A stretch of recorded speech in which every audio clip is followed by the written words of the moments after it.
de año una reunión en vivo en una terraza de los que podamos, y los que no, seguimos virtual, ¿no? Pero estamos pensando esa posibilidad, ¿eh?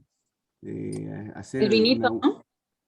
con vino y todo, incluso vino virtual, Sofía, que es muy bueno el argentino. Sí. Sí. Tengo una terraza interesante en Caballitos.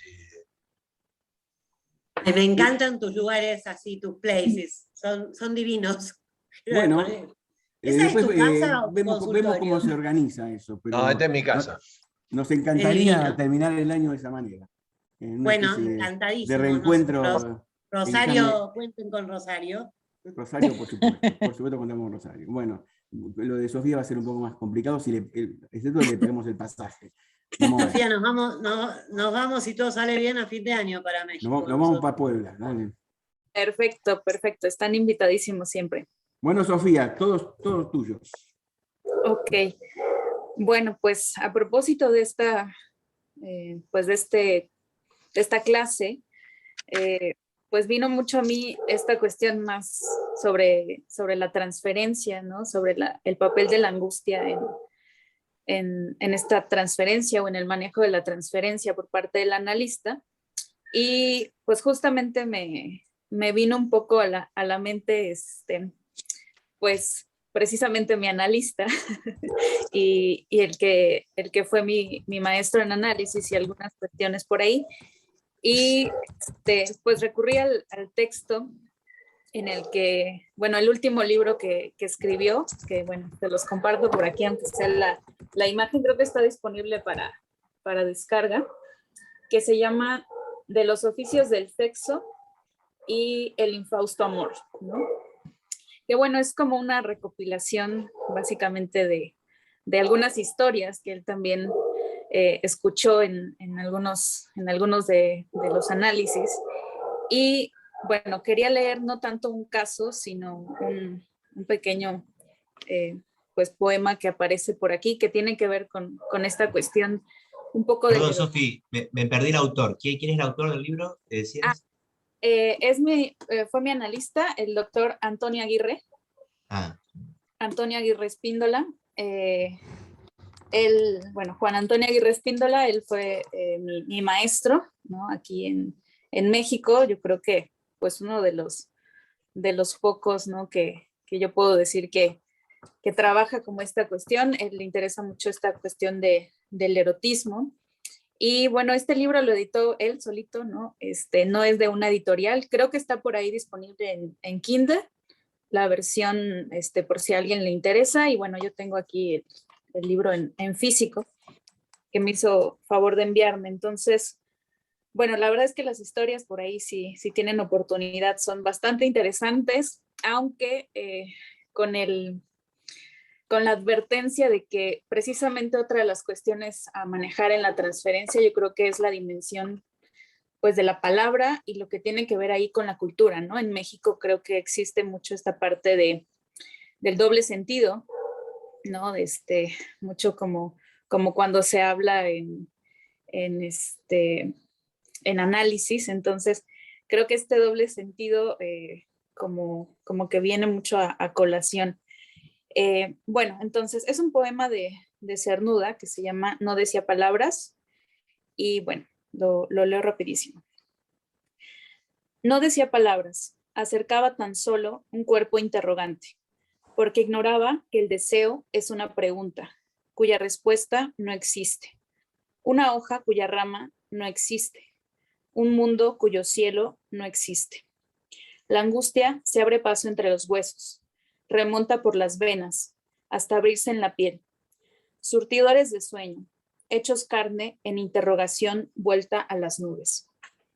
Un roce al paso, una mirada fugaz entre las sombras, bastan para que el cuerpo se abra en dos, ávido de recibir en sí mismo otro cuerpo que sueñe, mitad y mitad, sueño y sueño, carne y carne, iguales en figura, iguales en amor, iguales en deseo. Aunque solo sea una esperanza, porque el deseo es pregunta cuya respuesta nadie sabe.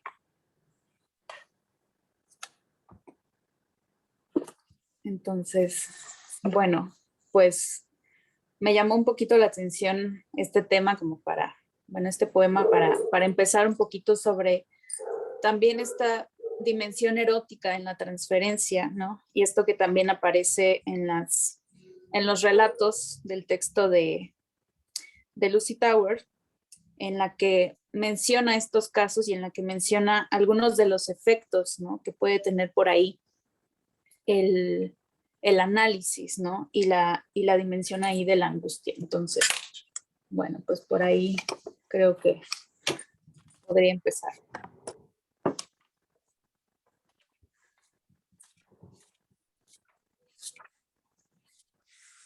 Bueno, comentábamos un poquito ahí con Claudio respecto a esta condición del analista, ¿no? Y la puesta en juego del deseo del analista, que va a introducir esta dimensión de lo real, esta dimensión de lo que se va a llamar en Lacan como este punto falta de significante, y cómo es que va a entrar en juego, va a entrar en escena esta cuestión de la angustia como algo que aparece, ¿no? Entonces, aquí hay una parte en la que habla sobre,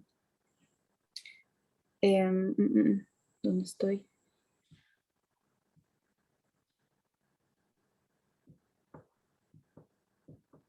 Acá, bueno, en la página 153 habla un poco sobre el manejo de la relación transferencial y nos dice por ahí que gira en torno al A y habla sobre el perverso o el psicótico. Dice, para decir las cosas sumariamente, si se trata del perverso o del psicótico, la relación del fantasma, y aparece por ahí la fórmula, se instituye de tal manera que A está situado en IA, ¿no? En el imaginario. Para manejar la relación transferencial, en efecto, tenemos que incluir en nosotros el A en cuestión, a la manera de un cuerpo extraño, de una incorporación en la que nosotros somos el paciente, ya que el objeto, en tanto causa de su falta, le es absolutamente ajeno al sujeto que nos habla. En el caso de la neurosis, la posición es diferente, en la medida en que algo de su fantasma aparece en la imagen. En X surge algo que es un A y que solo aparece, ya que el A no es especularizable y no puede aparecer aquí, por decir así, en persona. Es solo un sustituto. Entonces, pensaba en alguno de los ejemplos también que maneja por acá, que refiere un poco sobre el pesar que manifiesta el analista cuando menciona esta cuestión de que aparece por ahí en el programa y le dice que si no le generó algo el hecho de que estaba refiriendo un tema en el cual el analista era como el experto, ¿no? Y como ponerse en ese lugar de la transferencia y donde aparece un significante que es el pesar. Y parece que ese pesar es cuando ese significante puede trabajarse como que, vamos a decir, aparece ahí un duelo no resuelto por ese pesar, ¿no? Como un duelo que necesita trabajarse. Y entonces ese duelo se especulariza en la angustia que manifiesta el analista respecto al analizante, ¿no? Como si se angustiara porque aparece ahí algo que no puede resolver, ¿no? Y yo pensaba también en algunos de los casos en los que se ha presentado, por eso me llama la atención que coincidía un poquito lo que platicaban al principio sobre la publicidad, la transferencia, inclusive cómo habla de que cuando nos estamos formando o en la misma formación del analista, digamos que aparecen ciertas dimensiones angustiantes, ¿no? Que es el erotismo, ¿no? Que es algo que va a aparecer en esa relación transferencial, digamos, inclusive con el mismo analista. Y pensaba en que en una ocasión, pues también se me ocurrió hacer una publicidad o lanzar una publicidad y justamente empezaron a llegar muchísimos mensajes, pero únicamente eran pues de hombres, ¿no? y todos eran mensajes como en otro sentido, ¿no? Eran algo así como, te ves muy linda en las fotos, o una cosa así como que yo dije, ¿qué parte del anuncio, ¿no? Aparece como en esa cuestión? Entonces, eso también me hizo recordar cuando en una ocasión llegó un paciente a la primera consulta, y desde que habló, ¿no? Desde que empezó a hablar, a mí me generó una situación como de preocupación por estar sola, ¿no? Por quedarme sola con él en un espacio, en este caso porque, bueno, el consultorio lo tengo aquí en la casa, entonces pues nadie vive aquí conmigo, y el consultorio, a pesar de estar afuera, me causaba una cierta sensación, o sea, una cierta desazón el hecho de que pues fuéramos a estar ahí, que hasta pues le avisé a algunos de mis amigos que iba a tener un paciente nuevo, ¿no? Y justamente cuando empiezo a hablar con él, me empieza a decir que él tenía pues digamos, un problema, ¿no? O una situación ahí en la que le costaba mucho trabajo estar a solas, ¿no? O estar con mujeres, justamente, ¿no? Entonces le causaba una sensación bastante angustiante el hecho de estar en el consultorio, el hecho de llegar, donde inclusive le costaba trabajo a veces hasta sostener la mirada. Y en otras, cuando sentía que estaban como demasiado cerca y a veces iba en el transporte público, pues terminaba pues bajándose del transporte, ¿no? Y, y bajo esa dinámica en la cual generó como cierta angustia también en mí durante las primeras sesiones, donde yo decía, es que me va a hacer algo, ¿no? Es que seguramente se va a sentir raro, ¿no? Y había como una cierta tensión. Parece que es algo a lo que remite también en este artículo sobre la relación transferencial, ¿no? En cómo, al parecer, ¿no? En análisis, o los analistas son los primeros que empiezan a pensar sobre la relación transferencial, ¿no? Y analizar o continuar analizando esa transferencia. Es decir, no se acaba cuando se forman o cuando nos formamos o empezamos a formarnos como analistas, sino que posteriormente debe existir como una especie de continuidad del análisis, analizando ese dejo de angustia que se manifiesta y esa relación, digamos, que puede ser a veces amorosa, ¿no? O también puede ser erótica, o también puede ser de lucha, ¿no? También me suena mucho esto del sueño que empezó, o de los sueños que empezó a tener respecto a su paciente, y respecto a cómo eso de alguna manera iba resolviendo en análisis, ¿no? Empieza a resolver algo del análisis, porque aparecen ciertas imágenes, ¿no? Creo que por ahí refería un poco sobre cuando la esposa, ¿no? La invita, no sé si recordarán en esta parte del texto, donde la esposa le invita en el sueño a pasar a su casa, ¿no? Y entonces ahí es donde aparece como esa imagen donde ella es invitada a pasar, ¿no? Y dice que es como esa hospitalidad, y me resuena también un poco porque precisamente la esposa empieza a enfermar a causa del tratamiento, ¿no? Que se está teniendo a causa de las relaciones que tiene el analizante, ¿no? El esposo con la analista, ¿no? Entonces, parece que es ahí donde empieza ese manejo de la transferencia, donde aparece como ese borde transferencial, que decíamos, donde creo que aparece la angustia, ¿no? Que va a decir por ahí en el siguiente apartado, como señal sí de lo real, pero entre el goce y el deseo, ¿no? Entonces, ¿qué tanto cuando el analista, ¿no? mantiene ahí su deseo, ¿no? Ese deseo de analizar, que va a ser ese deseo también como ley, ese deseo que aparece ahí como un significante, y cuando aparece una identificación con el objeto perdido, ¿no? Donde pone en función ese propio duelo o esa propia pérdida, que ha tenido el analista, ¿no? Con estas relaciones vinculares o esos vínculos. Y dice por acá, desempeñábamos en ser su falta, ahora creemos poder traducirla como que hemos estado en falta con esa persona, porque le éramos preciosos e indispensables. Y entonces esa responsabilidad en la que ese pesar, la vía transferencial, que va a manifestar desde lo inconsciente, ¿no? Donde decíamos que el analista,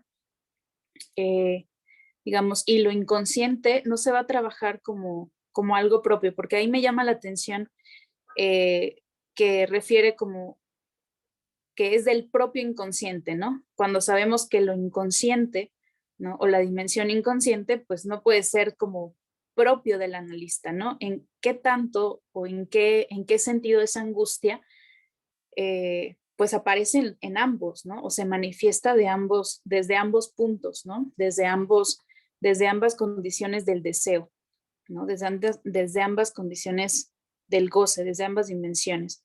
Y por otro lado, también cómo es que aparece desde la dimensión estructural, ¿no? Cómo es que nos refiere por ahí en el caso del perverso, en el caso de la neurosis, ¿no? Como el deseo insatisfecho, pero también como el imposible, ¿no? Y se pregunta ahí, porque creo que ahí sería cuestión de hablar un poco sobre cierto sadismo, ¿no? Y sobre cierto masoquismo que refiere ahí en esa relación, ¿no? ¿Qué tanto a veces al analista se le ve o se le observa como si fuera o como si gozara, ¿no? De la interpretación que hace, ¿no? Como si gozara de esa puntualización en el deseo. Y es ahí donde se generan estas dinámicas, porque también recordé que en un caso de análisis también infantil, ¿no? Porque creo que no se habla mucho sobre también contratransferencia, digo, ahí quizá Tamara podría hacer algún comentario al respecto, creo que es una persona que ha trabajado más en ese ámbito, pero qué tanto también en el caso de los niños, ¿no? Cuando es, voy a decirlo así muy burdamente, ¿no? Cuando es una neurosis o cuando es una cuestión transferencial donde inclusive puede estar todavía en formación en el sujeto, en esta construcción subjetiva, en esta elaboración de los vínculos. Y me recordó a una historia que tenía un analista en la que dice que le daba mucho miedo porque el niño se quedó ahí enfrente, se le quedó mirando y ella se quedó dormida, ¿no? Durante esa consulta con ese niño. Y ese niño siempre le había dado miedo a todos el hecho de quedarse ahí con él, entonces ella se duerme, ¿no? Como que se relaja, ¿no? Como que abandona ese estado que había tenido a varios analistas y a varios psicólogos y a varios expertos como en vilo, ¿no? Y entonces ella, pues llega un momento en el que está tan cansada y llega a atenderlo y se duerme.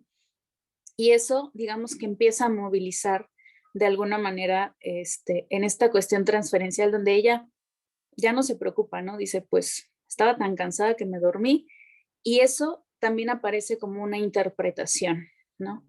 En donde ya se moviliza y el niño le dice, entonces tú sí confías, ¿no? En que no te voy a hacer nada, es que a todos los demás les genero miedo y no quieren como trabajar conmigo, ¿no? O inclusive al doctor, a mi mamá, todos me tienen miedo. Y tú te dormiste, quiere decir que confías en mí, ¿no? Entonces, ¿qué tanto esa posición, ¿no? Dentro del análisis, donde el analista genera sentimientos, los expresa, ¿no? En ese ser del otro, pero aparece como una posición, dice, de entera responsabilidad, ¿no?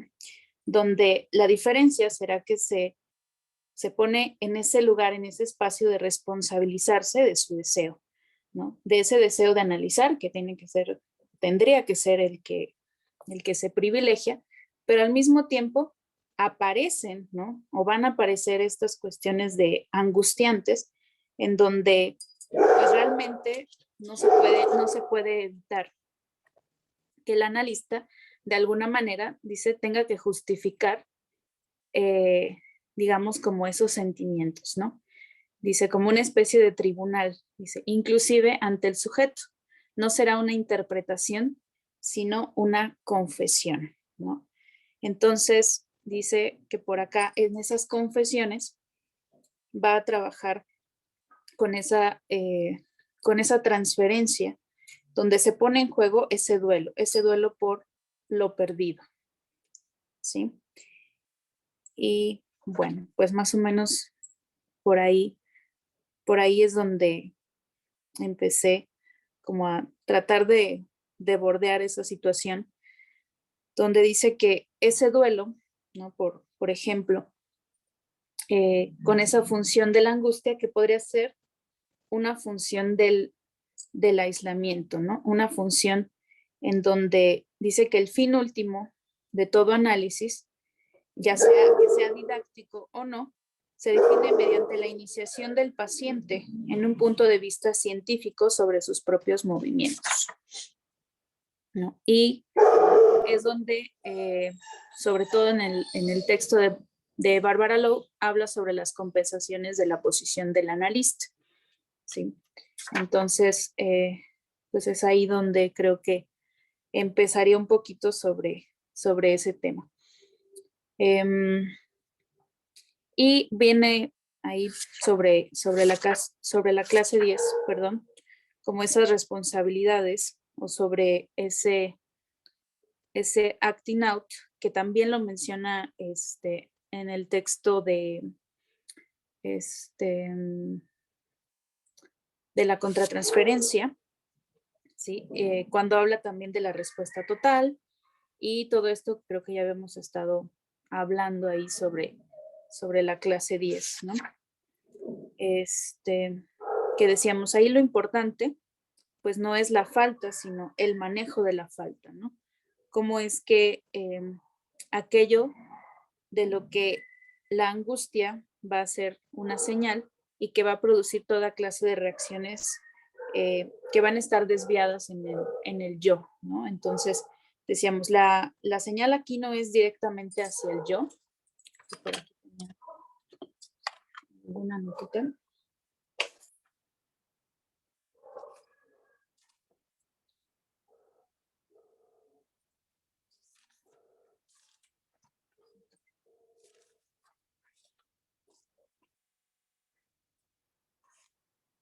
Uh-huh. En donde,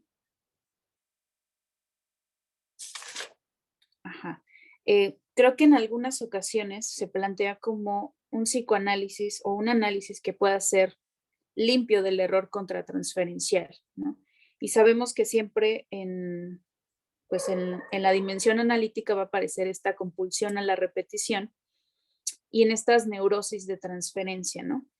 Y algo que me llama también la atención es que se habla de una estructura contratransferencial y donde va a haber ciertas respuestas del yo dentro de la contratransferencia del inconsciente, pero creo que aquí una de las preguntas también va a ser respecto a esta respuesta adaptativa del yo, ¿no?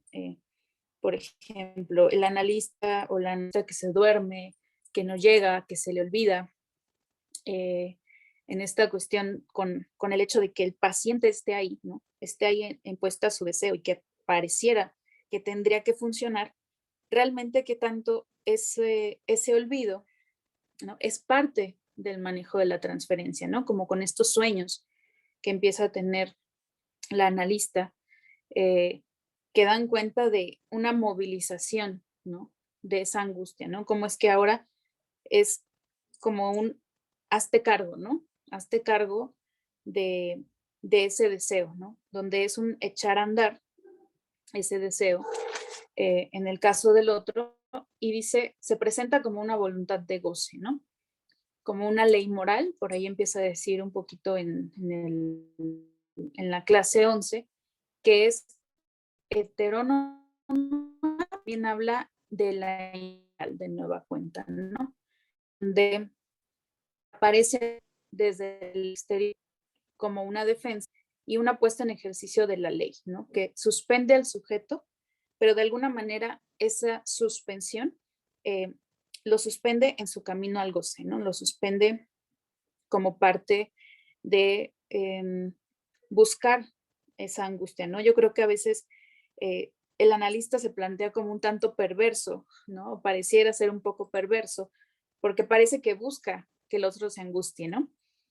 Busca esa angustia, busca representar, ¿no? O esos caracteres de los personajes, como decíamos en algún momento, invertir los papeles donde el público está en el escenario, ¿no? Y entonces el sujeto se angustia y busca esa imagen en el analista.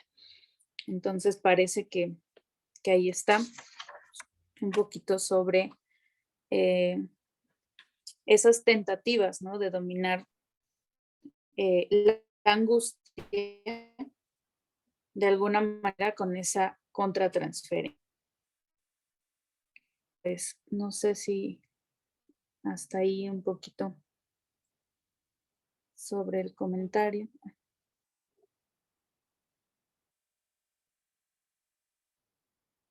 Un poco creo que sobre la clase 10.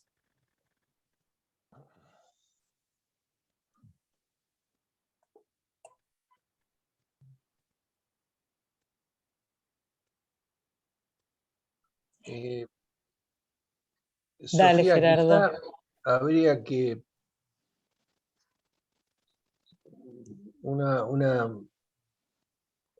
nada, esto es simplemente una lectura mía, ¿no? No sé si el analista busca la angustia. En todo caso, el saber hacer del analista es poder leerla. Uno no la busca, la encuentra, porque el paciente la trae, o le guste o no le guste, lo sepa o no. Y en todo caso, una de las primeras cosas de un saber hacer del analista es saber leerla. Otro tema es la angustia del analista, ¿no? Vos presentaste una situación que sí que no podemos obviar ni dejar de lado, ¿no? Porque de repente puede... yo hace un tiempo en Facebook puse, bueno,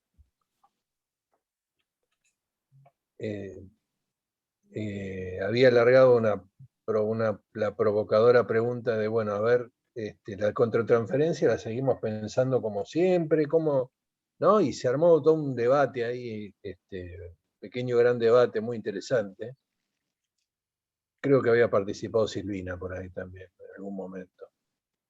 Pero yo lo pondría en estos términos, porque la contratransferencia es contra la transferencia, digamos. Pero hay la angustia del analista, la hay, es un hecho, ¿no? La vivimos todos. Y el que no la vivió es porque cree que está fuera de eso y ya estamos en un problema. Ahora, me parece que ahí hay un efecto de lo transferido, ¿no? La transferencia, hay algo, yo me gusta llamarlo lo transferido, ¿no? Aquello que trae el paciente y nos lo dice. Y eso puede provocar angustia. Y eso me parece que es un material de trabajo. En tanto uno lo lea desde el lugar de analista, que es un lugar ligado,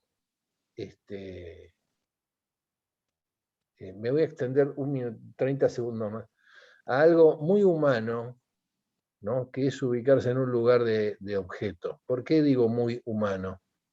Porque hay un señor, un tal Miller, que en varios libros dice que la posición del analista es inhumana. Lo dice así. Y varios de sus exégetas se dedican a divertirse con eso, ¿no? Para en todo caso ejercer la crueldad del analista, pero eso es mi... Él dice que es inhumano, y yo digo todo lo contrario, yo creo que no hay nada más humano que ubicarse en una posición de analista, en cuanto a la posición en relación al objeto, que objeto causa. Recibir eso transferido y hacer algo con eso. Me parece muy importante la lectura de la angustia de uno en determinado momento. Ahí en el seminario de la angustia, en algún momento, no me acuerdo en qué capítulo, dice que la contratransferencia es algo así como que uno está pensando en un paciente cuando está con otro paciente, ¿no? Y eso me parece que es un punto de angustia. Y hay que saber leerlo, en todo caso. Y si no, para eso están las instancias, y obviamente están las instancias, ¿no? de la supervisión y demás cuestiones, el propio análisis, de saber qué hacer con eso. Porque de repente eso puede ser un relanzamiento de un análisis, puede ser puede ser algo que está ahí, que toca, ¿no? Sin querer el fantasma de uno, y tiene que saberlo, y tiene que más o menos saber qué hacer con eso, más o menos. Sabiendo que mucho no se sabe de todo esto, porque está ahí, ¿no? Muchos no sabemos. En realidad no sabemos nada. Pero cuando uno se va encontrando con eso, vuelvo para terminar y redondear. Uno no busca la angustia, la encuentra. Eso, me cayó la boca. Gracias, Gerardo. Un poco ahí, digo, le lanzo la pregunta a Tamara de hace rato respecto a esta angustia en el caso del trabajo clínico, ¿no? Con los niños, cuando digamos que es distintivo, ¿no? Creo que ahí usar cómo se manifiestan las neurosis de transferencia en el caso infantil, ¿no? Creo que es bastante interesante porque en estos casos, o todos los casos que se trabajaron aquí o que ha trabajado Lacan son más pues de adultos, ¿no? Pero ¿qué pasa en el caso de los niños, donde la neurosis misma está en formación y el sujeto está en ciernes, ¿no? Sí, igualmente me pareció interesante lo que relataste de este niño con esta analista que ante su punto de angustia encontró el recurso de salirse de la escena de algún modo. Y el que la retrae, el pibe tiene mucha tela, como se diría acá en Capital, porque él es el que propone una interpretación para tener un lugar en la escena. Porque, digamos, supongo que lo que él dice, ella ya estaba despierta, si no, no tendríamos el relato de lo que el niño dijo. Estaría ella roncando y el pibe hablándole a las paredes. Pero ella despierta de su punto de angustia, de que ella no tenía miedo de él. Ella lo que temía era no saber qué hacer más que relajarse y dormirse, qué sé yo, habrá pensado que iba a tener un sueño inspirador o reparador al estilo kleiniano. Pero el pibe le dice, sos la primera que no me tiene miedo, ¿sí? En un punto así, que confía en él. Está tan confiada que se relaja tanto. Esto es lo que él dice desde digamos, es la transferencia que él hace. No sé si la analista estaba confiada en que él no le iba a hacer nada. Lo que estaba confiada era que ella no tenía nada para hacer. Eso es seguro. No es muy común que un analista con un niño se quede dormida.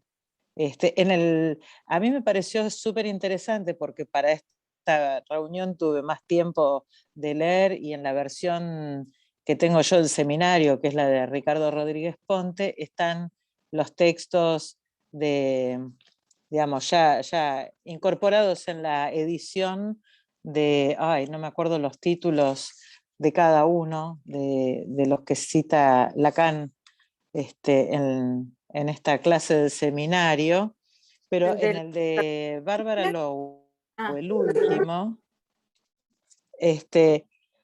que hablan de la contratransferencia. Es bastante interesante algunas cuestiones que plantea. Ella, hace referencia, dice, y aquí podemos conseguir cierta ayuda del análisis de niños.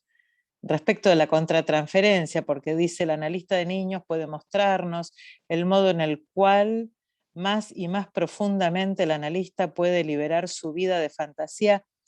Ojo, ojo, ojo, porque una cosa es la disposición a jugar y otra cosa es, como me decía la mamá de un chiquito que atiendo un día, obviamente que ella quiso decir una cosa y lamentablemente yo escuché un poquito más, me dijo, no sabes cuánto yo juego con él.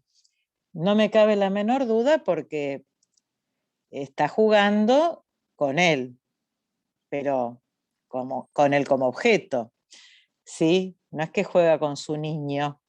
Entonces el analista, cuando atiende a un niño, tiene que disponerse a jugar, así como uno no le va a decir a un adulto, mire, hable de lo que se le ocurra, pero con decoro, por favor.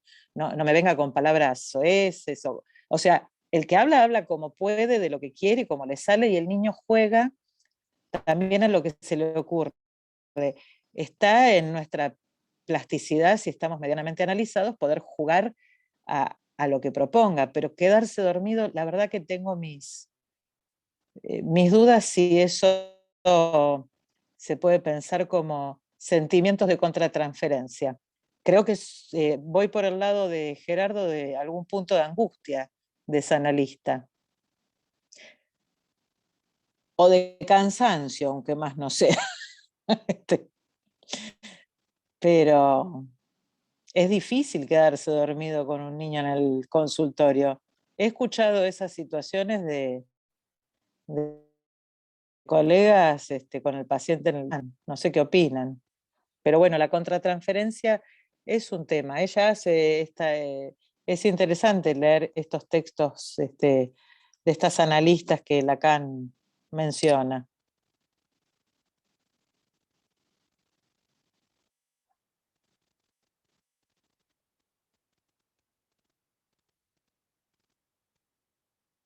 Estás muteado, Claudio, si estás hablando a nosotros, estás muteado. O le estabas hablando a los muros. Estaba Hola, hablando a acá. Tamara. Ahí está. A Tamara, no, le estaba diciendo que me parece Estaba hablando a que las paredes.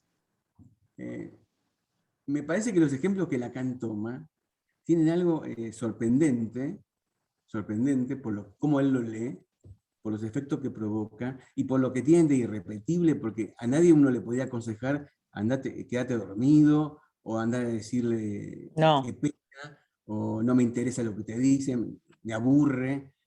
No hay ninguna de estas cosas que son indicaciones técnicas. Pero sin embargo, si el ejemplo del niño que entiende que Sofía habló, la Naita se relajó a tal punto que se quedó dormida, ve en eso una especie de respuesta de confianza, ¿no? Es interesante la lectura del niño porque es lo que valida la escena, me parece, y hace posible el análisis, ¿no? No sé, pensaba en la importancia que le da Lacan, a ver, Sofía, en esta clase 10, que es tan rica como complicada, el comienzo de la clase donde propone que no hay un abordaje científico del objeto del psicoanálisis, del objeto en cuestión de la angustia. Y eso lo retoma después, lo de la idea de cómo Lacan se desmarca de la ciencia para pensar una falta que no es colmable. Y el manejo de la transferencia lo llama manejo de la falta, ¿no? Sí. Son expresiones equivalentes, ¿no? Ahora, ¿a qué llama manejo de la falta o manejo de la transferencia? Porque son momentos en que el analista, la vez pasada charlábamos si esto podía o no entenderse como interpretaciones. Tengo la impresión de que tiene toda la característica de no ser una interpretación. Y sin embargo tiene una función afina a la interpretación, que es la función del corte, ¿no? Vos señalaste, me parece, la palabra que Lacan insiste es, la analista confiesa una pena, confiesa, como decía Tamara, un no saber. Y lo que me parece paradójico es que la confesión de no saber hay un saber hacer. Porque hay una interpretación acertada en ese no saber, no sé lo que le pasa, no entiendo. Agotó todas las interpretaciones posibles, en ese momento kleinianas, uno podría decir lacanianas, hasta que dice, basta. No sé, son modos de decir, córtela. Son modos de decir, y me parece que ahí habría que pensar, porque uno ve el ejemplo y le parece, ¿quién diría eso?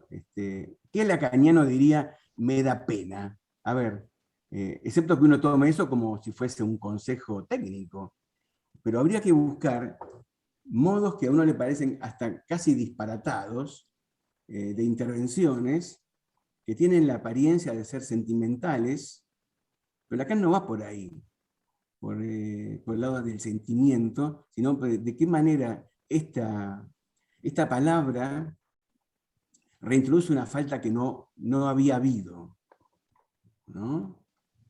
Como si el manejo de la transferencia, en este caso, del duelo, que no era posible con ese padre y esa madre, que no habían dado lugar en esta hija, ¿no? Al deseo, porque Lacan lo que plantea en el comienzo de la clase es que para pensar el manejo de la transferencia y la transferencia, primero hay que pensar qué es el deseo. Retoma la pregunta del seminario 6.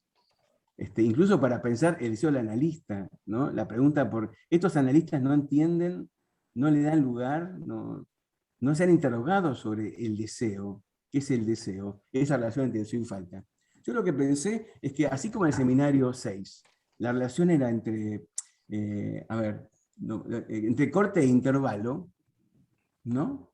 Ahora la pregunta o el planteo va a estar entre el corte, la falta y el agujero, ¿no? Aparece una interrogación acerca de qué es un agujero, que es una pregunta que Lacan se comienza a hacer y que no termina más. Me parece que eso llega hasta nosotros y nos seguimos preguntando qué es un agujero. Pero el agujero, en principio, acá es un agujero en el saber, ¿no? Vieron que dice, cuando eso llega al saber, algo irremediablemente se pierde, ¿no? Algo se pierde. Entonces, me parece que la relación con la pérdida habría que interrogar cuál es la relación que tiene un analista con la pérdida, con lo que se pierde. Y con lo que se pierde es saber. Ahí hay la paradoja de que, así lo entiendo, que en este saber hacer hay un no saber. La analista dice, y también la de Tamara, no sé. Le confiesa una ignorancia Bueno, y una pena. Y eso es corte. Bueno, ¿no? justamente de eso habla Lacan en el saber del analista, en esas clases de Saint-Anne, perdón, donde de lo que se trata es de un saber hacer a partir de que no hay saber del lado del analista. Hay saber hacer y hay que cuidarse de los eruditos, vamos a decirlo así. De la erudición en el momento del análisis. Porque simplemente uno no sabe. Sabe hacer, pero no sabe. En esas intervenciones de Margaret Little, buenas a todos, ¿qué tal? ¿Qué tal, Nora? ¿Cómo te va? ¿Cómo les va?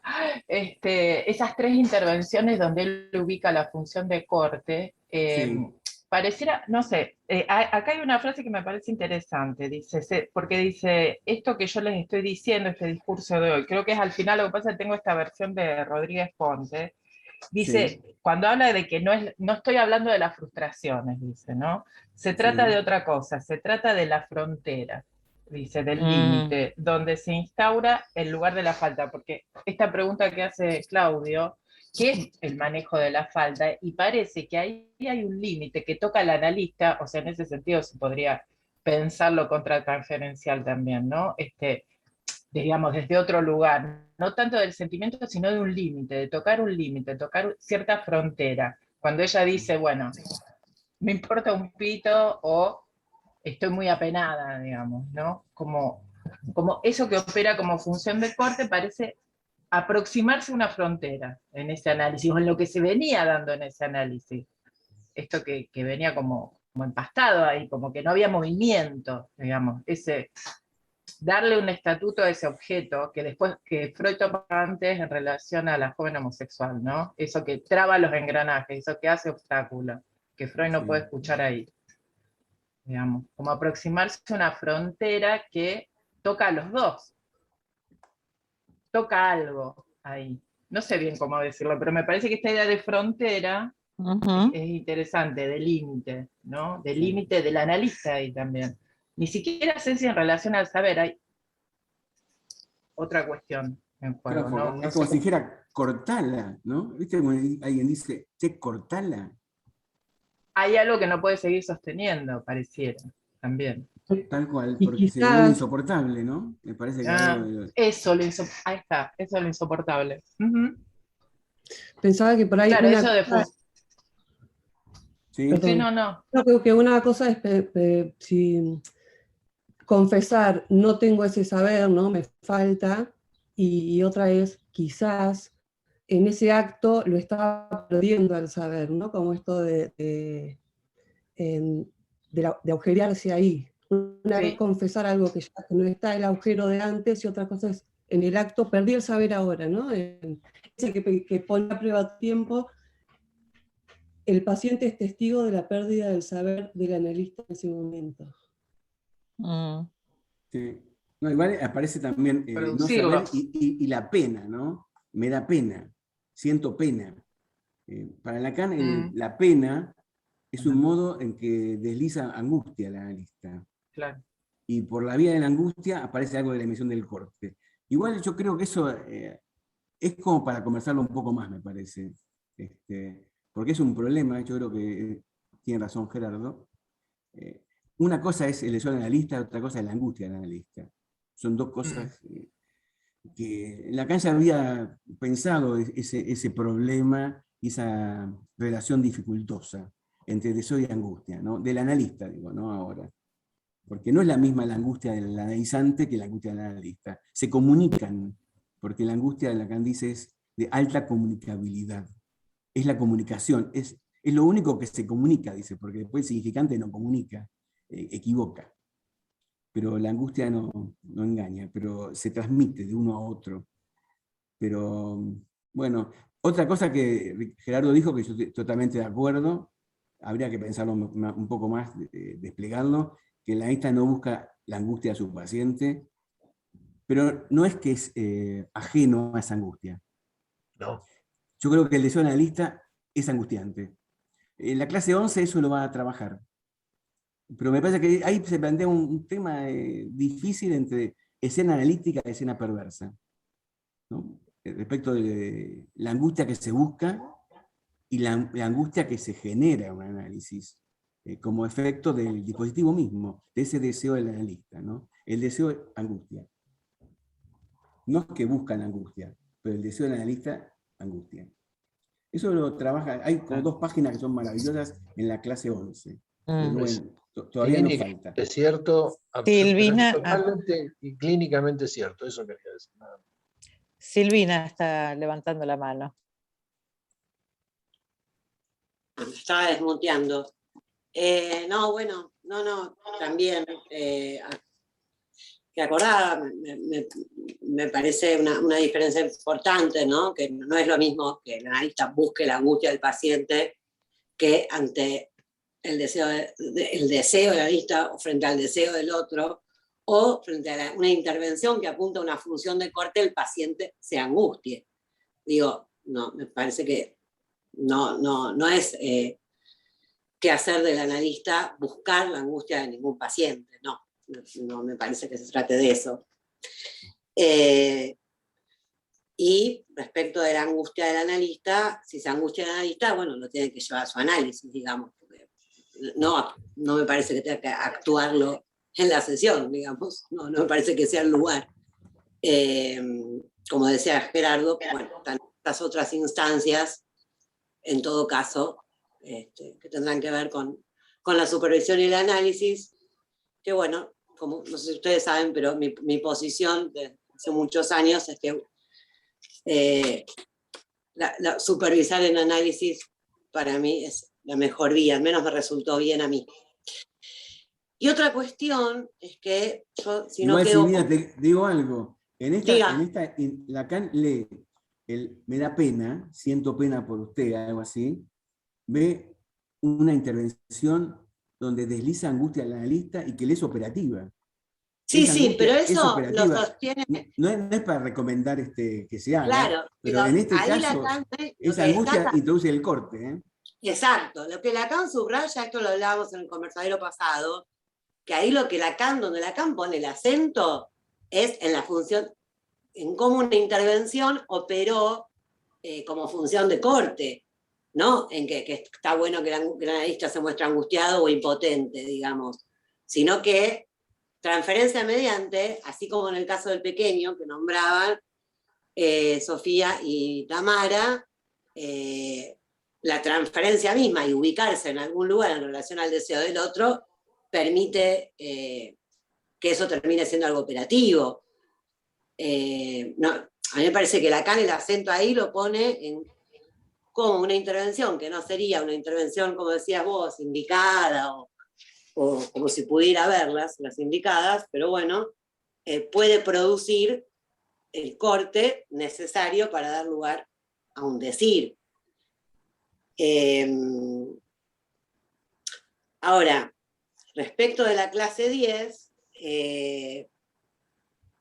digamos, hay un montón de otras cuestiones que para mí no van de suyo, me parecía que estaría bueno que las pudiéramos conversar, tocar, ¿no? Porque ya en la versión de Paidós, a mí me gusta como le puso el título de la clase que le puso a Miller, me gusta como titula las clases, al menos de estos seminarios que estamos trabajando juntos, ¿no? Dice, de una falta irreductible al significante.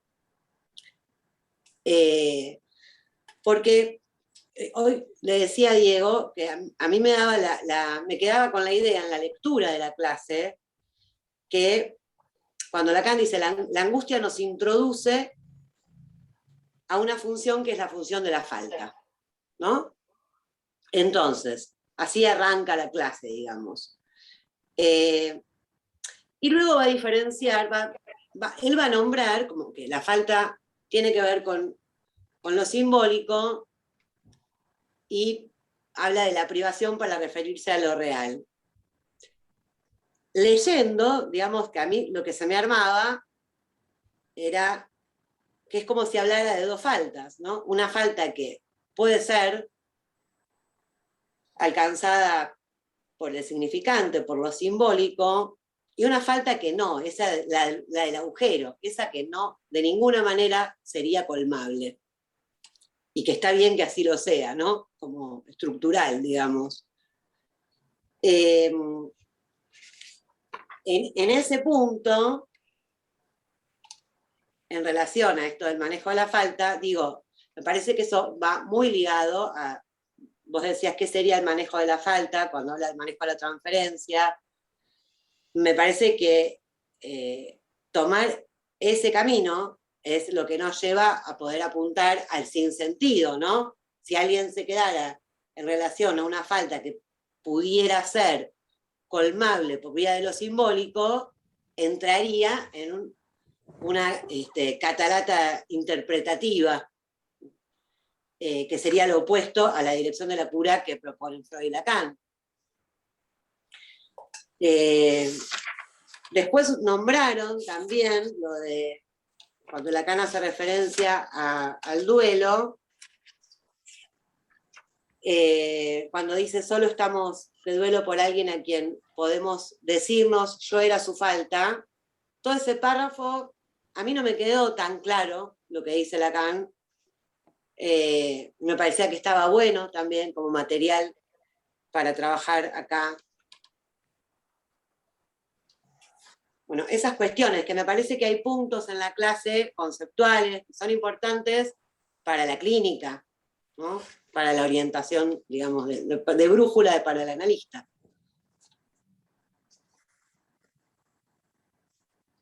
Y respecto del saber hacer y el no saber hacer, Diego, vos habías hecho una articulación muy interesante el otro día. No sé si te acordás. si estás por ahí. Está, no ¿Está? sé si Diego querés decir y después Gerardo tiene levantada la mano. Sí, está Diego. ¿Una articulación acá en el conversadero? Bueno, ¿en dónde? La verdad que no sé en cuál de todos los seminarios que hay lo dijiste, pero hiciste una articulación en relación o una intervención en relación al saber hacer, ¿no? Cómo era una frase que se contradecía. Era un asado con amigos, pero decía que no me gustaba el sintagma, no me resultaba particularmente de mi gusto el sintagma saber hacer. Me parece que se usa mucho, digo, en psicoanálisis, nosotros mismos lo usamos, pero que parece un contrasentido, una contradicción en los términos, entre el saber y el hacer en el sentido del acto, ¿no? Entre el saber y el acto. Entonces, saber hacer es como una fórmula que intenta incluir algo del saber en el terreno del acto, que a mi gusto se desenvuelve sin el saber. Creo que era algo de eso lo que había comentado respecto a ese o hay saber o hay hacer. Me parece que el saber hacer es un camino, digamos. Hay una famosa frase. Un camino de ida. Sí, cuidado. Tené cuidado. Isidoro Beck tiene una frase que repitió muchas veces durante muchos años, que es que el analista sabe lo que hace, pero no sabe lo que dice. Sin duda lo debe haber sacado de Lacan en algún lado, pero ahora no me acuerdo dónde. No, quería contar una anécdota, una pequeña situación que viví yo hace 30 y tantos años en el hospital Exaraos Alfaro, el famoso Lanús, sala de internación, mujeres, en donde, bueno, obviamente habiendo casos gravísimos de internación, psicosis, histerias gravísimas, etcétera, que de repente, por más medicación que le pusieran los psiquiatras, se ponían agresivas. O venía alguno de sala de hombres, arrollando todo a su paso, en pleno brote psicótico. Y una cosa que funcionaba, me consta porque lo vi, lo hice, era, me estás asustando, me da miedo lo que haces. Pero ¿esto qué significaba? La lectura que hacíamos en esa época, años 80 estoy hablando, era, bueno, el analista se presenta barrado. El analista está con su falta. Nosotros, y frente a eso, hay un apaciguamiento del otro lado, del lado del paciente, que se producía, en tanto uno se sostenía en esa castración, en esa barradura que uno simplemente le expresa, porque ese es un modo de obrar, eso es un modo de hacer frente a la angustia del analista. Porque si viene alguien a cagarte a piñas, y digámoslo claro, me pasó, y algo hay que hacer, porque si no, o terminaste agarrándote a trompadas, o pasa algo peor. Digo, el poder hacer algo con esa angustia que a uno le causa, ese goce que se te viene encima, apunta directamente a la castración, que es una de las cosas que más, una de las cosas, lo que nos mueve, de alguna manera. El analista dona castración como puede, allí donde puede. Bueno, viste Gerard, que en esta clase, justamente este obrar en relación a la psicosis lo nombra tal cual Lacan, el analista ubicado como paciente. ¿Sí? En relación al paciente psicótico, y sabemos que eso funciona bien. Me consta, claro, funciona. Sí. Con la psicosis sí. Y muchas veces, pero esto ya no tiene que ver con lo bueno, para mí no tiene que ver con, o sea, con lo espontáneo, al menos, ¿no? Como no es que uno va, o sea, me parece que no se trata de la espontaneidad en relación al analista en la sesión, y muchas veces ahí, ¿no? Para poder, digamos, producir síntoma de aquello que está, que no se presenta para el paciente como síntoma, y sin embargo uno lo escucha, que queda del lado del goce, el analista produce diciendo, marcando eso como angustiante. Lo nombra el analista como algo que angustia, ¿no? O hace un gesto. Puede ser con un gesto, puede ser con un ruido, ¿no? Esto de, como un modo de llamar al sujeto a que preste atención a ello. Como un semblante más de... Bueno, eso me faltaba decir. A todo esto, lo que viene es la cuestión del semblante. O sea, todo esto no se puede hacer si uno no está en funciones. el semblante de A en función de la lista, claro. Estoy medio charleta hoy, disculpen, pero... me encanta a mí escucharte, Gerardo. Bueno, gracias. Tengo en entrevistas a un muchacho que viene porque le dijeron, porque su mujer le dijo que venga. Él no sabe muy bien qué le pasa, qué sé yo. Él se lleva bien con la mujer, pero cuando empezaron las entrevistas, empezó a decir que simplemente no había relaciones sexuales entre ellos. Se llevaban bárbaro, como dos muy buenos amigos, pero no había sexo. No cogían más. Le señalé, empecé a hurgar, simplemente a hacer algunas preguntas muy así, como diríamos, a vuelo de pájaro, y con ese vuelo de pájaro empezó a angustiarse. La semana pasada, esto es así, la semana pasada me dice que empezaron a aparecerle fantasías, vino angustiado, de separarse de esa mujer a la que supuestamente tanto quiere. A vuelo de pájaro. Ni siquiera pregunté mucho.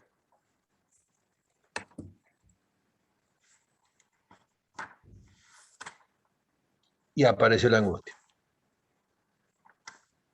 Se la encontró, se la chocó. Se la dio de la pera. Bueno, un nombre del corte es la separación. Viste que cita a ese aforismo de Etienne Gilson: la existencia es un poder ininterrumpido de activas separaciones. Yo creo que son intervenciones separadoras. Me parece a mí me parece interesante que el corte no se nombre como corte, que no se sabe de qué manera va a aparecer lo que llamamos corte, cuál va a ser el rostro, la operación de corte. Eso no puede estar predeterminado. Son intervenciones muy ligadas al fantasma, me parece, muy ligadas al fantasma. Acá hay una idea de agotamiento de interpretaciones. Esto es de otro orden.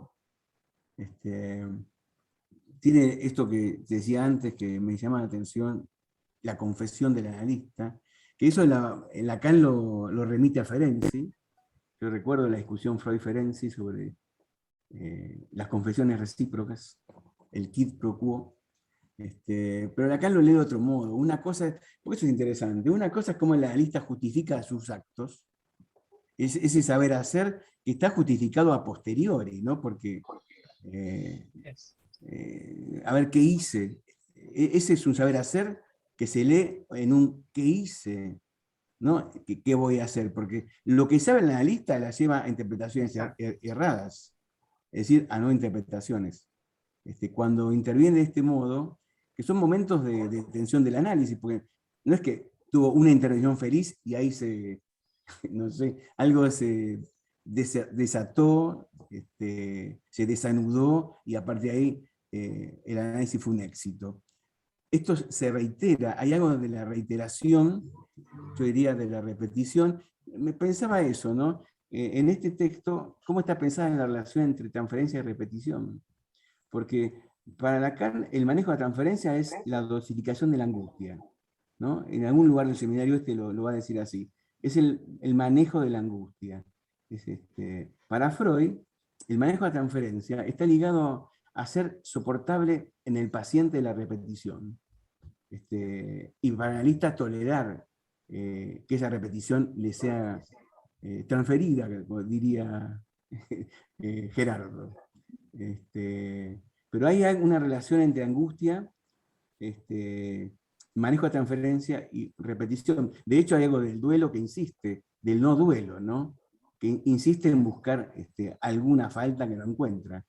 Esto de que decía Sofía, la complejidad, o Silvina decía, ¿no? De la expresión yo era su falta. La importancia del yo era su falta. De lo que es un reproche del sobreviviente, falté, le falté, no estuve a la altura, o en cualquier modo el reproche, no estuve ahí, falté. Lacan le da un valor, le cambia el valor al le falté. Justamente la función que tenía era faltarle. No era cuestión ahora de, bueno, cada uno después lo vive en el duelo del sobreviviente a su manera, pero esa para Lacan es el valor, lo que tiene de precioso el lugar que tenía ahí, sostenerle una falta, ¿no? Eso me parece interesante. Es lo que Después él ubica. no sé, lo otro lo podemos ver cuando veamos la clase 11, me parece que la próxima, ¿no? Meternos con la diferencia entre sadismo, masoquismo y deseo del analista. Que hay un deseo sádico, hay un deseo masoquista, que Lacan toma muy en cuenta para pensar la angustia, cuando en general y clásicamente se pensaba que en la perversión no hay angustia.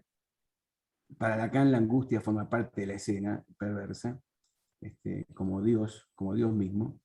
Y para pensar el lugar del deseo del analista, están ahí cerca y distantes, ¿no?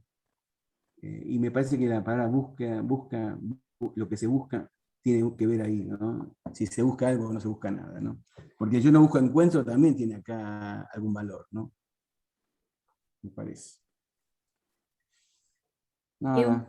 Y un poco, perdón, un poco también la respuesta que produce, ¿no? Como cuando se le olvida, ¿no? El llegar a la consulta y le reclama y posteriormente dice, no lo culpo, ¿no? En esa cuestión de en dónde aparece ahí entonces esa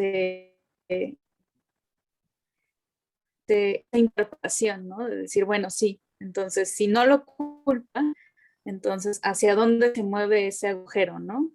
Esa falta donde decía que aparece o se hace posible que ahora ese agujero que a lo mejor no era colmable, ahora se vuelve colmable, ¿no? Ahora es posible que se pueda bordear, ¿no? Como ese límite que se hablaba, ¿no? Ahora sí parece que se puede bordear porque se ha encontrado el límite, ¿no? El límite es que la culpa entonces no es del otro, ¿no? Sino que yo estoy haciendo, ¿no? O yo estoy diciendo algo que, digamos, hace que el analista no quiera estar, ¿no? O se desaparezca de la escena, ¿no? Y entonces al desaparecer, al olvidarse de estar ahí, pues entonces el paciente, en el paciente se produce ese deseo y decir, bueno, parece que hay algo que se actualiza de la relación de la pérdida, ¿no? Bueno, en relación a esto, de esa falta irreductible al significante, Lacan no lo dice en esta clase, ni siquiera sé si lo dice en este seminario, o en el 11, Nuevo Lío, dice, el neurótico hace de la falta, de esa falta irreductible y no colmable, un estar en falta, que tiene que ver también con lo que planteaba antes Claudio, ¿no? No sé en qué seminario, ¿alguien se acuerda en qué seminario dice eso Lacan? Lacan lo dice. Me suena como que lo dice en el 11, pero no sé. ¿Cuál? El neurótico hace de la falta un estar en falta.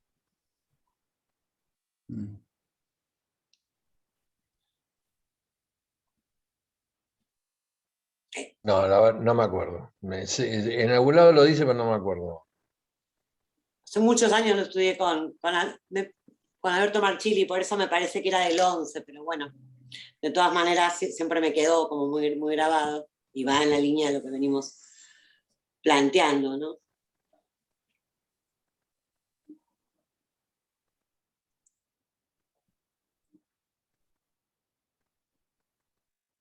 En el primer caso que contaba Sofía sobre ese paciente varón que había llegado con dificultades y que había temor. Yo pensaba, en una época se hablaba de una transferencia previa, incluso algunos autores hablaban de transferencias laterales. Y a mí me parecía que hay algo de la temporalidad, que no haría falta ese tipo de discriminación previa, que simplemente ese sentimiento de inquietud que yo tenía aparece a las pocas entrevistas en relación a ese problema que tenía con las mujeres. Simplemente había que esperar. Eso, simplemente había que esperar. Hay una dimensión temporal que me parece importante. Hay un párrafo que encontré en la clase siguiente, seguí leyendo un poquito, de Lacan habla del deseo del analista y dice, esta dimensión temporal es la angustia, esta dimensión temporal es la del análisis. Si quedo capturado en la eficacia del análisis, es porque el deseo del analista suscita en mí la dimensión de la espera. A mí me parece muy lindo esto. El deseo del analista suscita en mí, supongo que ahí en Lacan se pone en lugar del analizante. Suscita en mí el deseo del analista la dimensión de la espera. Pero también del lado del analista, el deseo mismo se instaura como espera. Espera que algo ocurra, nada más. Sin buscarlo, y en ese punto Gerardo tiene razón, no se busca, no se busca. Inevitablemente se encuentra. Ahora, ¿dónde queda la frase de Lacan de los escritos? Como decía, la contratransferencia es el hecho de que el analista es un imbécil. Después de este recorrido que hicimos nosotros, casi lo digo en broma, casi elogiando la transferencia. La contratransferencia, perdón. Casi elogiando la contratransferencia. ¿Dónde queda que el analista es un imbécil y punto? Y él lo escribe así, sigue de largo.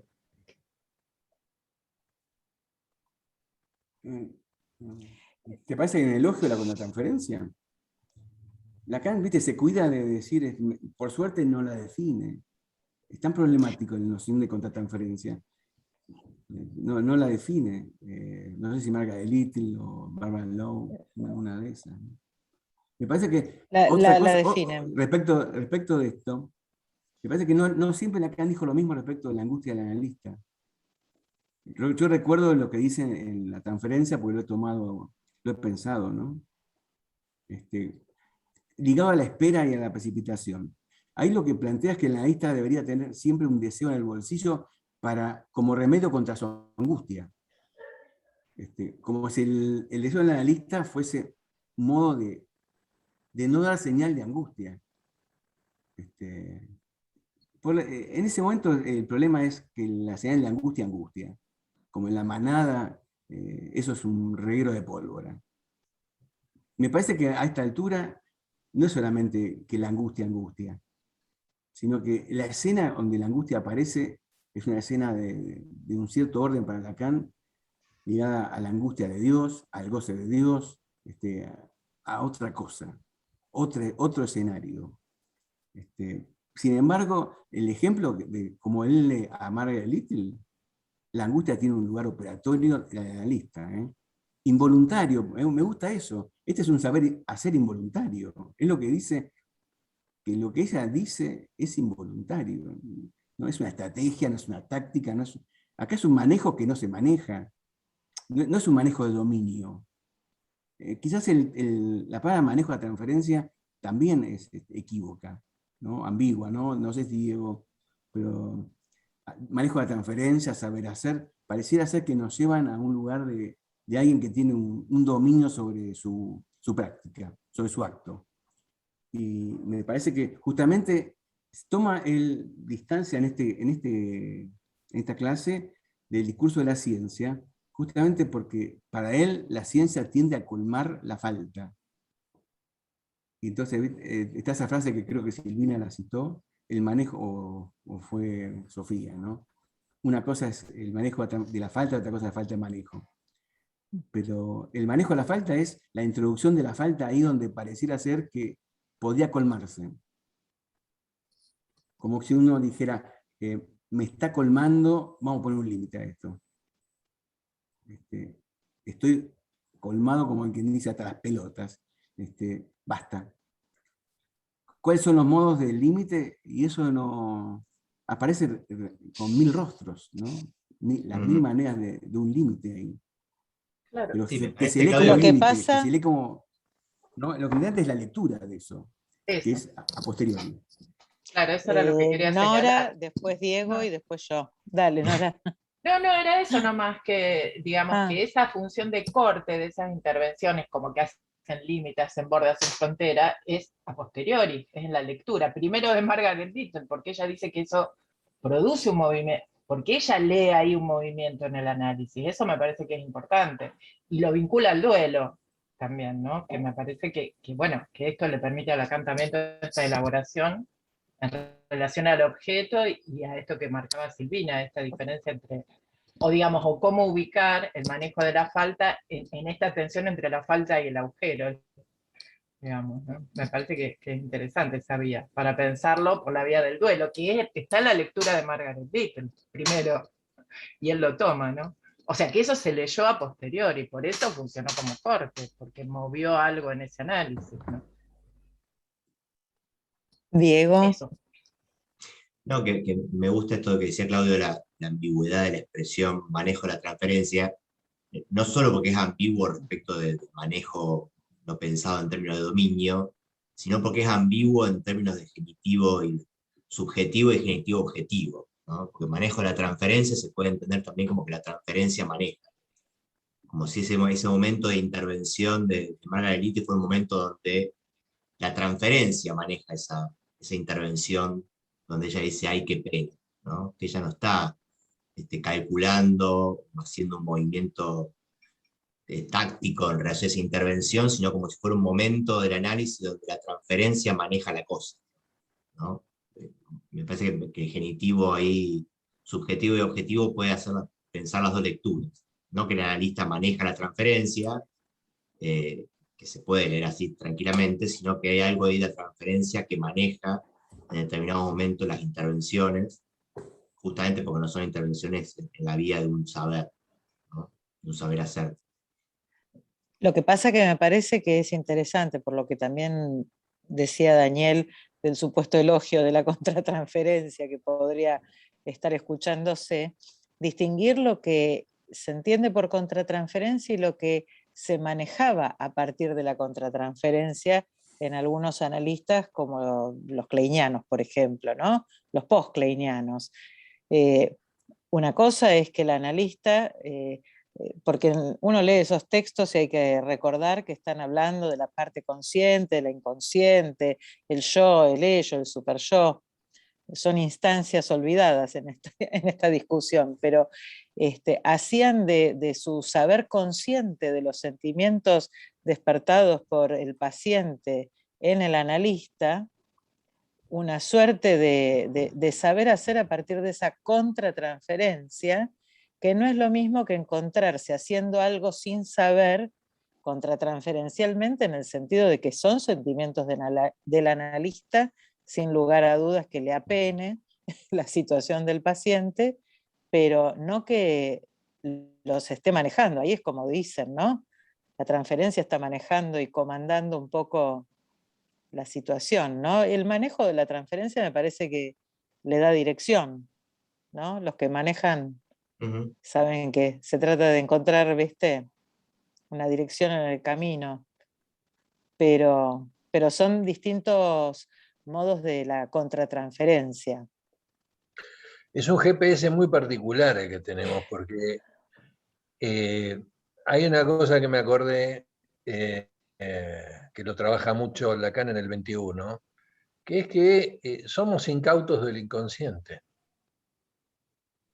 Y desde ese ser incauto, es que podemos conducir. Es raro, es un GPS raro, porque ¿no? Te marca una hoja de ruta, pero en realidad la ruta no... ¿Dónde está? No sabemos muy bien. Es bueno, sesión a sesión, fallido tras fallido, el inconsciente hace lo suyo. Por más que ahora se lo denoste, ¿no? Al ¿No, inconsciente. Claudio? Al inconsciente se lo denota. Absolutamente. Bueno, no vamos a ser nosotros que no. A ver, a mí Nosotros no. pero hay escucho alguna de- gente que sí, está todo el Bueno, tiempo pensando en el goce y en el inconsciente es un bla, bla, bla. Claro.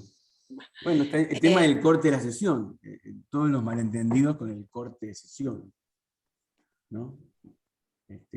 Bueno, otra dimensión del corte. Lacan había ubicado en el seminario 6, recordemos, el corte de la sesión como parte del corte interpretativo.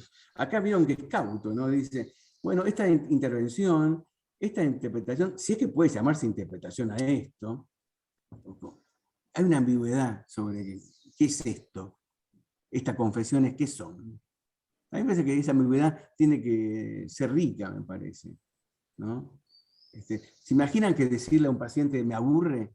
¿Qué tendría esto que ver con lo que en el 24 llama a la dimensión poética, la interpretación, esa que justa por poética, pero la que aplaca el síntoma? Acá no hay, esa dimensión la veo ausente en este tipo de intervenciones. Excepto que sea una poética que me es rara, ¿no? No la veo mucho. Me pero aburre. depende, ¿no? A veces en esto de que alguien le colma la paciencia a todos, por ahí hay que intervenir. A mí no me gusta definitivamente el tema de la contratransferencia.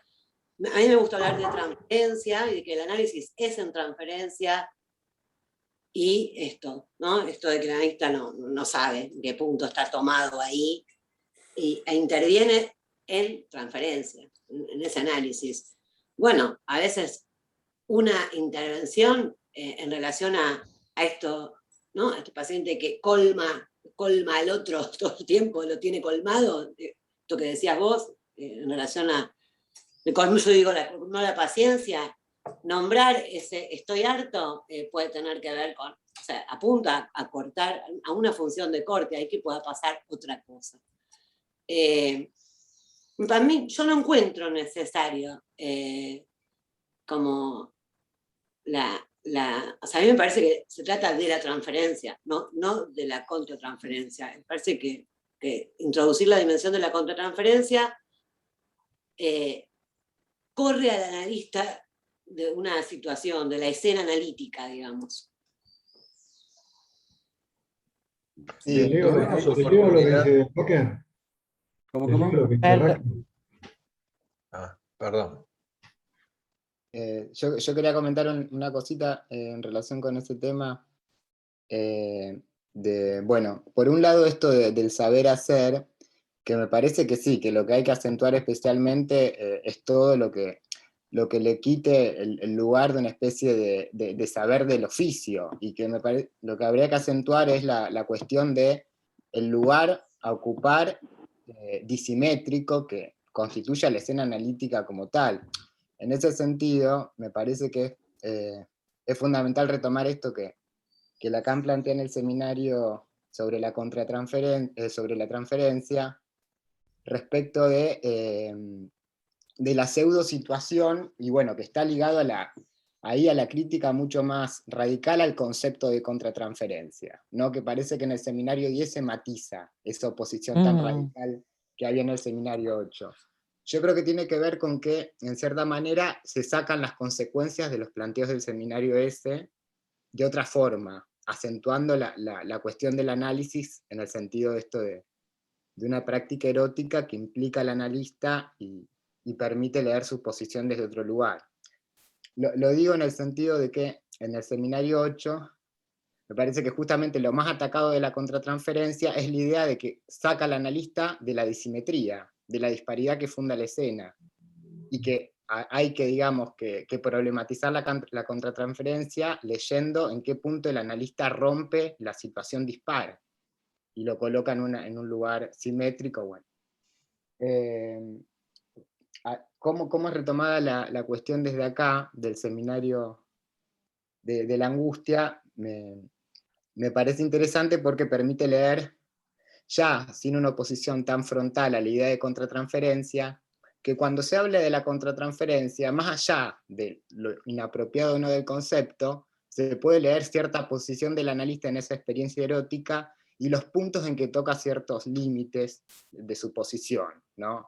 Que lo sacan, digamos, que lo pueden sacar más o menos o no de esa situación dispar y simétrica respecto del deseo analizante, que es en definitiva lo que mueve y comanda el análisis.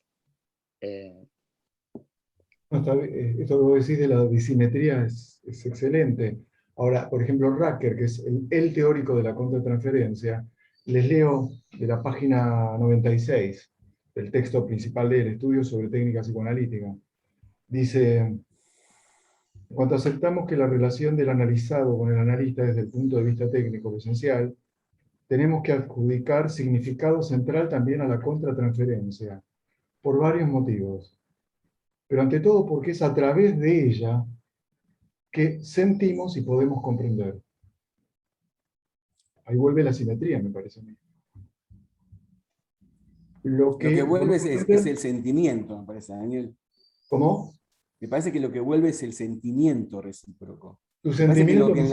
Lacan me parece que a la idea de contratransferencia le opone lo que acá empieza a tomar cada vez más importancia, que es la pregunta por el deseo del analista, porque sacan la cuestión del sentimiento, no es que la elimina, pero la reinterroga para ver qué deseo se juega ahí.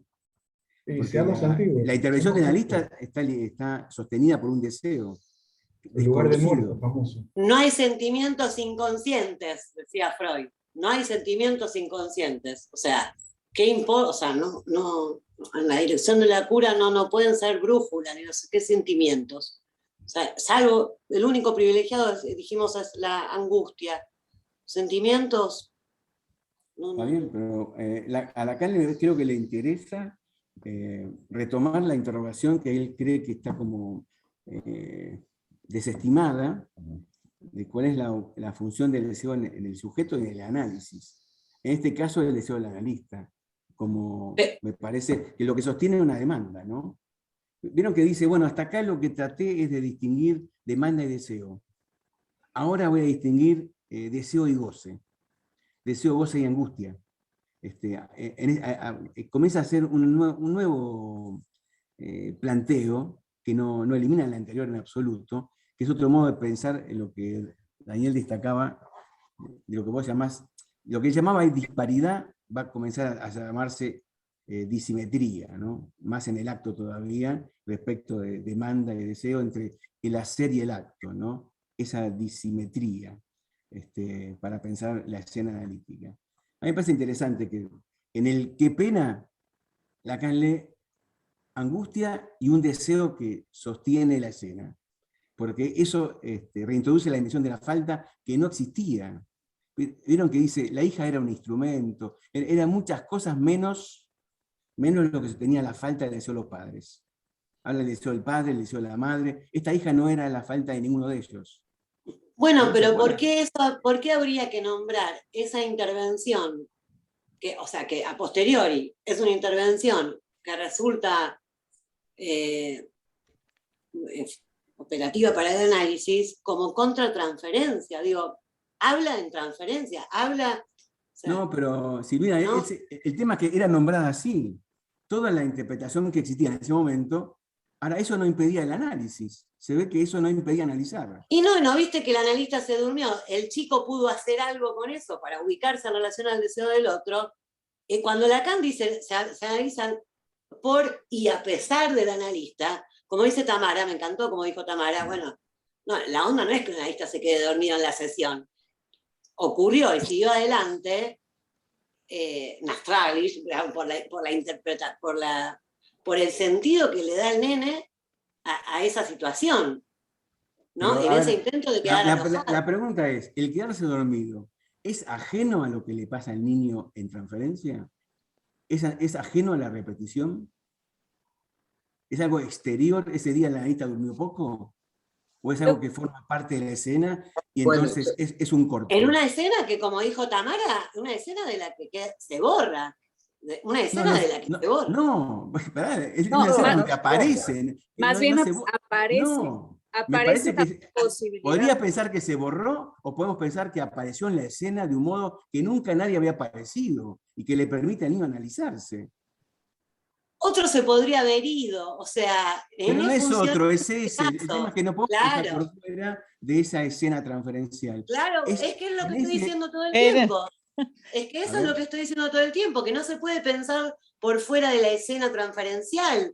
O sea, ahí eso funcionó así, pero en la escena transferencial, donde está el analista y está el No, ya sé, paciente. pero vieron que Bruno y ahí Gerardo me han contado están escenas, me han contado queriendo relatos de análisis. participar. Pacientes que han dicho, el analista un día me dijo que se quedó dormido porque estaba medicado. Había tomado una medicación que lo quedaba. Entonces, eso es un desastre. No, bueno. Pero porque ese quedarse dormido aparece como una justificación, como una culpa, como una falta, por fuera de lo que está pasando ahí. Totalmente. Sin justificaciones. Pero que el pibe lo lea de esa manera y que le sirva para que eso sea operativo en el análisis, uno lo puede leer a posteriori como que no es ajeno a lo que estaba pasando ese de dejarse dormir. Tal cual. Sí, sí, eso sí, así Esto lo que están hablando ustedes tiene que ver Sí. con, me parece que con dos cosas muy claras y muy que van al fundamento de la práctica analítica, ¿no? No hay relación sexual. Llamémoslo como quieran, no hay relación sexual entre lo que le dice un paciente a su analista y lo que el analista le pasa, recibe, tiene sueños, le duele el hígado o se peleó con su mujer, qué sé yo. Digo, en tanto haya semblante, posición de analista, y una cosa que no nos debemos olvidar, que es muy importante, y que Lacan lo dice de diferentes maneras. Hoy estábamos revisando uno en un grupo que Lacan justamente en el saber del analista dice que el analista tiene que tener una posición de máximo descanso. ¿Esto qué quiere decir? Suspensión de su goce. Es el ejemplo de Sofía, Suspensión de máximo su descanso. Suspender el goce del analista. ¿Y qué pasa ahí? ¿Con qué se encuentra uno? Ah, ¿te dormiste? Bueno, a ver, un momentito, ¿no será algo de lo transferido? ¿No será algo de lo transferido? ¿Qué hacemos con eso? A ver, ¿que no hay obsesivos que nos aburren? Vamos. Por supuesto que Aburren sí. mortalmente algunos obsesivos. Y en un momento uno tiene muchas ganas de bostezar. ¿Y qué hacemos con eso? ¿Lo leemos como lo transferido? ¿O es que uno está cansado, hinchado las pelotas? No, no, no. Es que depende, es en cada caso, a veces hay que intervenir. Exactamente. Es la escena, decir, es la escena analítica. no se aburre de pensar tanto. Perdón, Y a veces, respecto del caso del niño, siempre es en transferencia, en eso coincido con Silvina, la distinción que me parece que es importante es cuando hay algún analista que cree saber de sus sentimientos para poder manejarlos desde ahí con la contratransferencia y hacer, saber hacer, actuar, interpretar o algo. Lo interesante del caso como en muchos otros relatos que uno podría traer a cuento, es que lo que el analista hizo sin saberlo, porque esta analista de niños no es que dijo, yo me voy a quedar dormida para que él se sienta confiado en que él, yo sé que no me va a hacer nada.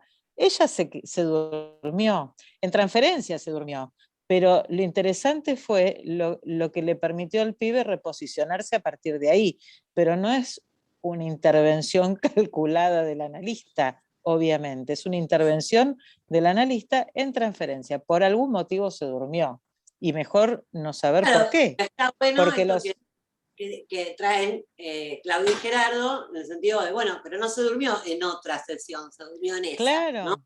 claro. Tal cual. En ese punto, Sí, bueno, sí.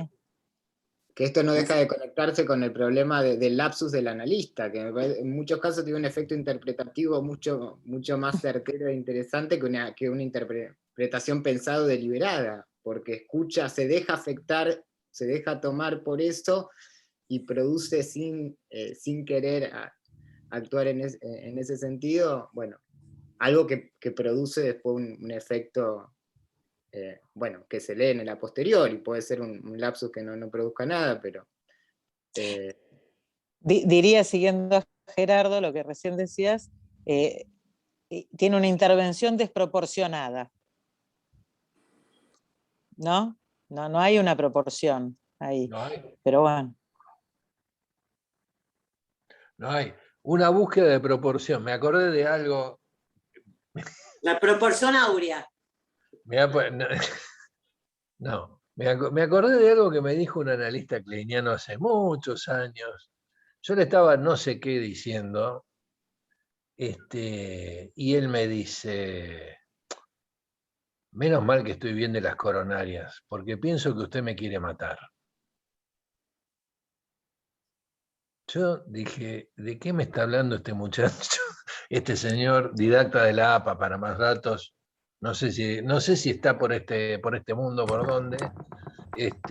Pero francamente quedé muy sorprendido con eso que me estaba diciendo y terminé pensando de ese hombre que era, como decía Daniel que se fue, un perfecto idiota. Realmente me estaba diciendo algo que me pareció, pero bueno, es la comprensión. Eso que estoy contando como una anécdota que me pasó a mí, ese tipo comprendiendo. Son bueno, interpretaciones del libro esas. Lo que digamos que el libro. análisis terminó no muy bien, que digamos. A las trompadas, ese fue el caso de las trompadas. Digamos que me fui para no que le pegó al Está analista. bien, el tema de la comprensión es lo que leía recién Daniel en la cita, ¿no? de este autor, digamos, que la transferencia tiene que ver con la comprensión. Me gustó mucho, Bruno, que recuperara la cuestión de la disparidad, ¿no? Porque efectivamente, ¿no? En el seminario 8 le pega mucho al tema de la contratransferencia, por esta cuestión de la disparidad, porque también hay un mismo seminario donde está desmarcándose de la intersubjetividad, ¿no?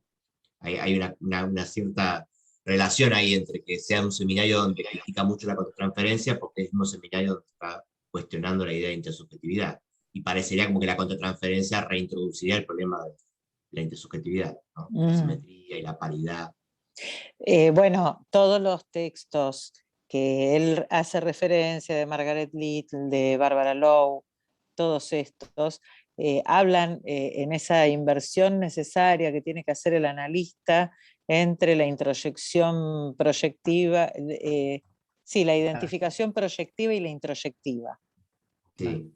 Digo porque tratan de pasar de una reciprocidad a algo que indicaría que no es recíproco con la identificación introyectiva, pero me parece que Lacan ahí viene a mejorar un poco el entendimiento de algunas cuestiones, porque retoma bastante más a Freud. Che, y 56.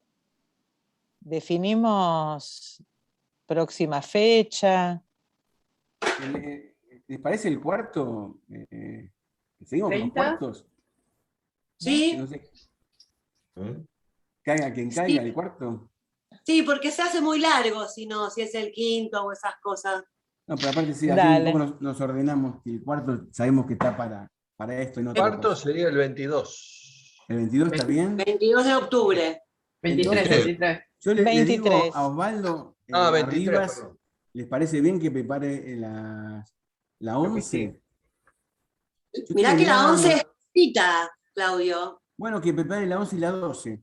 Bárbaro. La 13 está buenísima también, porque vuelve con el tema de... ¡Ya empezó! No, pero eso para pensar hasta cuál es el límite de este seminario. Pero se va a enojar. Una cosa que pensé, aún no sé, porque hoy del sujeto hablamos poco. ¿Vieron que él habla del sujeto neurótico acá?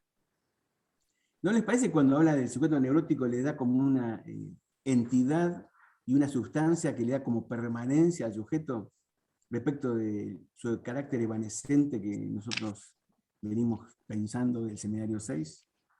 ¿En qué frase? Neurótico o perverso. Y hay sujeto perverso, sujeto neurótico. ¿Cuándo diferencia? Lo dice en algún lugar. Mira, sujeto femenino. Aparece... Bueno, en 2 notas sobre el niño habla del sujeto masculino en un momento. Bueno, no sé, pensaba, ¿no? Que me parece que Lacan hace del término sujeto diferentes usos, que tiene diferente alcance, ¿no? Respecto a este sujeto barrado, tachado,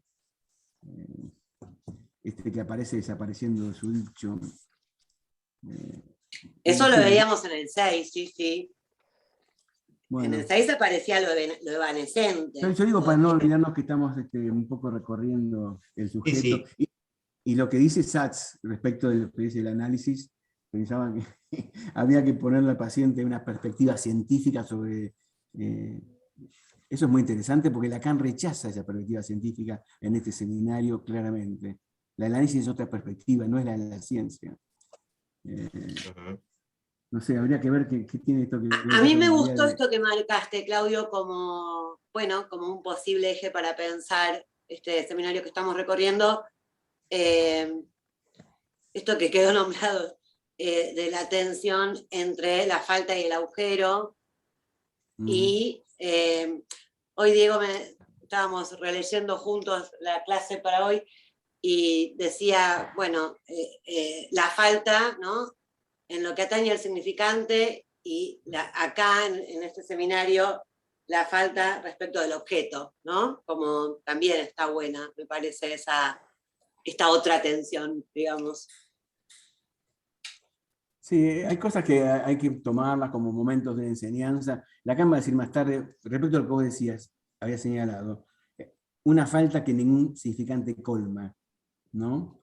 Un vicio de estructura, lo llaman Lacan acá. Un vicio de estructura lo llaman acá. El seminario 23 dice, el significante hace agujero. No solo que no lo colma, sino que lo hace. Así que eso también habría que y acá empieza diciendo que el agujero en cuenta, ¿no? No, decía que acá dice, cuando empieza, que el agujero no es unívoco. Claro, claro. Esa frase me pareció enigmática, Tami. Bueno, porque eso es un problema topológico.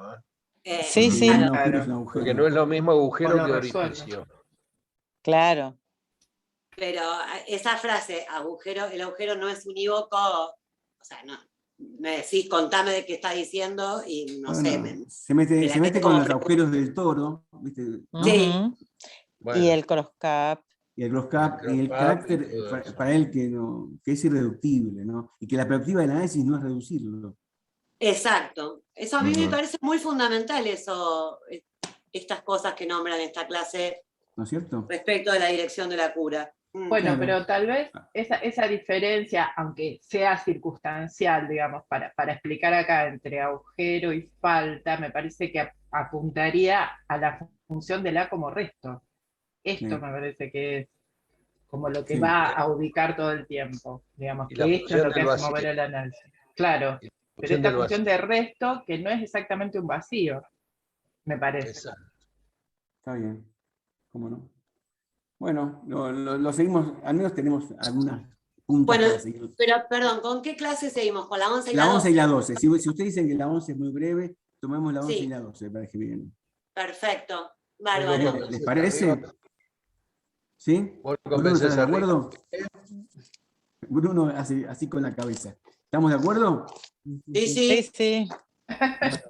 Así que bueno, nos encontramos el 23 entonces. Les mando un abrazo. Después mandamos un mensajito recordando a todos que es el 23. Chao. Vayan preparando las terrazas. Chao, Sofía, muy linda la clase. Buenísimo, Sofía, muchísimas gracias, Sofía. Gracias a todos. Gracias, Besos grandes. Besos México. Saludos. Gracias, Esperamos Sofía. Chao, Sofi. Un abrazo Chao a grande. todos. Chao. Chao al sur. Chao. Chao.